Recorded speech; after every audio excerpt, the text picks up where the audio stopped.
Hello everyone, it's Shel from Paper Octio Studio, and today I'm sharing with you what I did with those 12 pages from Pick a Stick Challenge and the 12 pages from Mission Inspiration Challenge and a few extra pages that I had with the same size and the same paper. I was using the spiral bound mixed media paper from Strathmore, which I think is not really that great for mixed media, but I was tearing those out of the spiral bound journal and using those for my pages this year for these 2-year-long challenges. And so what I did was I took all the pages and I made a template. I trimmed them so that they're all exactly the same. I made a template and then I punched with my crop dial giant puncher thing 2 holes in each one, and then I put them on a D-rings, or I guess they're called D-rings, those metal rings, to keep them together. And I was planning on making a cover for the front and the back. And then I had this box that was sitting on my desk from from Christmas wrapping. I was potentially using it to wrap presents and I never used it. It was just sitting there and it looked like it was the perfect size to make a slip-in box to cover this journal that could store it for the rest of time and keep it, clean but easily accessible. And I thought, well, I'm going to try that. So I took this crackers box and it was just about 1.5 inches too long. And so here I am trimming it down so that it is the correct size to fit the journal inside, if that makes sense. So I measured how big the journal was, and then I made marks on the box, and then I scored I cut down the middle of the side of the box, then I scored the lines so that they would, fold perfectly. And then now I'm trimming it down to 2 inches, which is the same size as the other short side of the box, and making so that it fits and becomes just slightly shorter than it originally was. I could have left it. It wasn't that bad, but there was a gap. So I decided that I wanted to trim it down a little bit. And then I also wanted to make a little tip out area to make it easier to take the journal out of the box. Although it's not that tight of a fit, I probably didn't really need to do this, but it was kind of part of my design aesthetic. So I just measured 1 inch down, and then I did diagonal lines from each side to that 1 inch down in the middle, and then that makes like a little area on the front of the box to tip out. I did that on both sides. Then I decided I wanted to cover it with jelly printing basically, and I had these pieces of newsprint that I used to use as underpaper. Lately I've just been using my silicone mats, but I did used to use this as underpaper. So I had a couple pieces, and I thought, oh, those will be perfect because they're big enough almost to cover the entire thing. And so in hindsight, this paper is crap.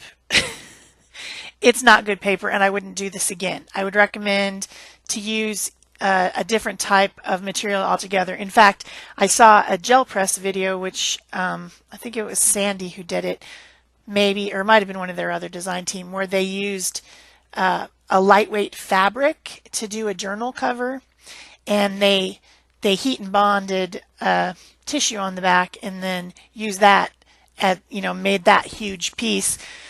Jelly printed it just like I'm showing you here. Lots of random jelly prints all over it, and then use that to make a journal cover. And that was a good idea. A lightweight muslin or cotton fabric, or even a canvas would be great. I think I might actually have some canvas from Canvas Corp brands, so I should probably have done that instead. But this is what I did, and this is how it turned out. And so learn from my mistakes. Don't use newsprint. Stuff sucks. That's why I had it as drop paper, because it was just, inexpensive paper that you could get all painty. But yeah, hindsight is 20/20. So I'm using my 8x10 gel plate, my a couple of my smaller ones. I started out with the 4-inch round, and then also the minis. I have the minis that have the triangle, the square, and the circle, and I put those on acrylic stamp blocks. And then my 8x10, I usually use it on a piece of glass. So I started out with the 8x10, but as you guys probably know, my area for working on this particular desk where I have a little camera setup thing is small. And so the 8x10 covers a lot of space, which is nice, but it is just too big to work. I had to stand up, and it's just, my space is just too small for this. I do have another table out in another room, and I can set my camera up over there, but I didn't have the stuff set up for it, and I was just using this space, which is a little bit too small for this project. So I probably should have moved it out to the other room, but there's Christmas wrapping all over it. It needs to be put away. You know, the life of a art supply hoarder. There's stuff all over that. And I had set it up as a Christmas wrapping station as well, because it's in a separate room from the rest of the family, which means I can wrap presents in privacy. So yeah, anyway, this is what I did. And then I eventually, I made a lot of different marks with those two plates. Then I changed to the 5x7 rectangle. No, not 5x7. 4x6. 3x5? 4x6? I don't know. Anyway, it's the rectangle, smaller rectangle one. And the smaller square. And use those as well with the darker color. This is a Dioxazine purple. I'm using mostly Liquitex Basics student grade acrylic paint, or some of the Dilutions paints. I wanted to make it bright colors. I'm tired of winter already, and gray and brown and ugh, yuck. I wanted bright colors. I did put some copper sparkles on though with the sprinkle method there with my fan brush. A little bit of copper metallic, but mostly it's bright colors. Bright yellow, bright orange, bright pink, bright turquoise. Then, of course, you always have to have a pop of black. So I'm using the little container of circular shapes, junk shapes, the insides of tape dispensers and stuff like that, and making some black marks with the fluid paint as well. It just kind of makes the background seem brighter when you add the black. And then I have this new fluorescent high flow fluorescent pink. So I put some of that on as well. It's very bright and kind of the 80s new wave look, you know. Big hair, bright colors. If you were there, then you know what I'm talking about. So then I just used Liquitex matte gel medium to attach it to the box. And I'm using a silicone brush. That's not an actual brush. It's actually a bit of silicone in a wedge shape on the end of a brush, which it's a Prima product.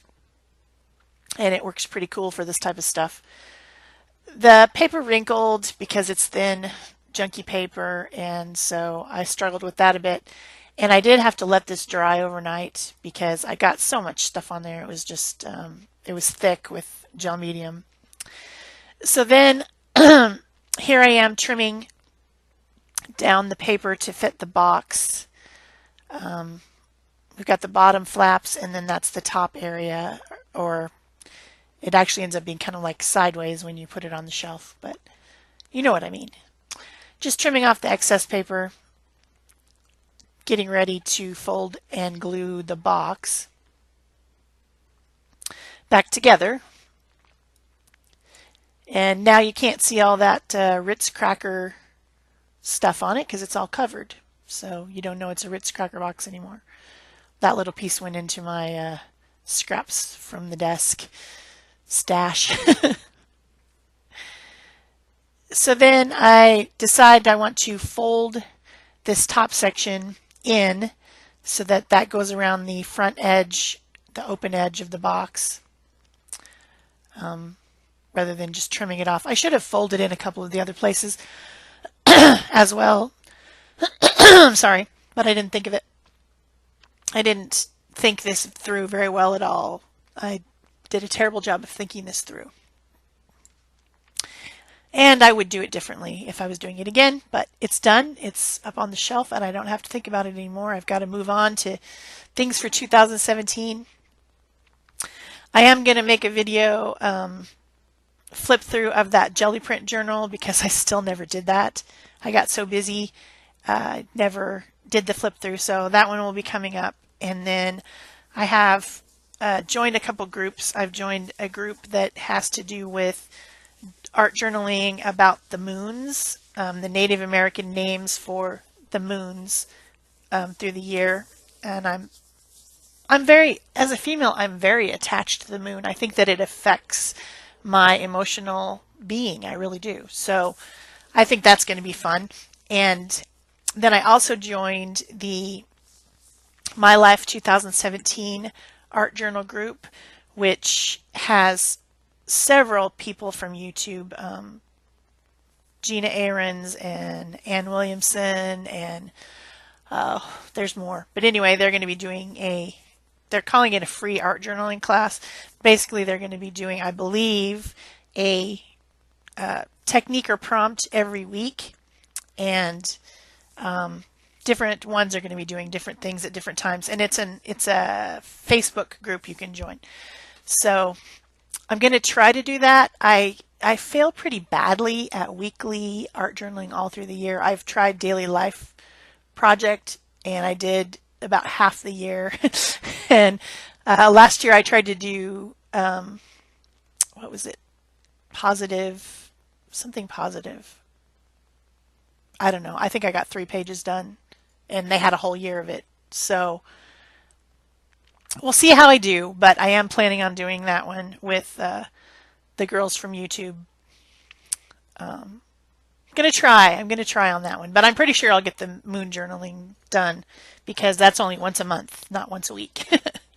I did use some washi tape, and I taped down that inner flap, and then I taped along the one edge, one side edge there that's open, and then I taped along this bottom flap. So my box is complete, except I do plan to varnish it. And here is the flip through.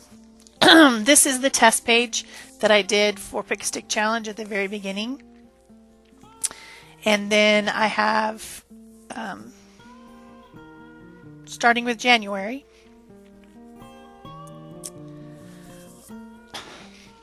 these are the Pick a Stick pages. What I did was to take each little list of the steps and glue them onto the back, which doesn't look that pretty. I would have liked to probably backed each one with something else or put them back to back or something, but this works. It's just a simple chronicle of all the pages. And so, yeah. Because Pick a Stick Challenge is a monthly challenge, I was able to make it through the entire year. Of course, I would have had to because Pick a Stick is my own group. And then I also did all the pages for Mission Inspiration, which is Mike Deacon's group this year. There's my chopped page. You gotta be a fangirl sometimes. I'm not sure why October had the C, September had the C, but it did.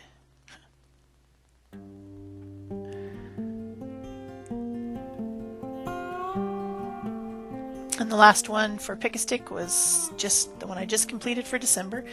Here's the first page of Mission Inspiration.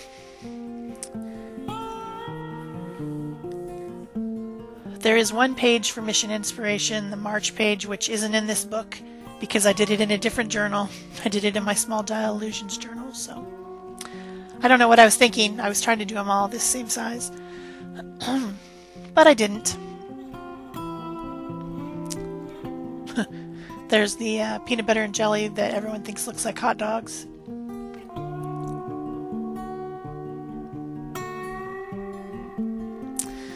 my page inspired by seeing a bald eagle up in Oregon. That's the one where I was in charge of the steps for Mission Inspiration. I was the guest agent. That's one of my favorites right there. I really like that one. It's probably why I'm petting it. And there's the October. His he really did some that were very specific to the holiday of the month. And there's December, Mission Inspiration. And then these last few are ones that I did in the same size during November. And I just had them extra, so I put them at the back. So I hope you've enjoyed this little flip through and box thingy. And be sure to like, subscribe, comment, share. And that's it for me. Thanks. Bye-bye.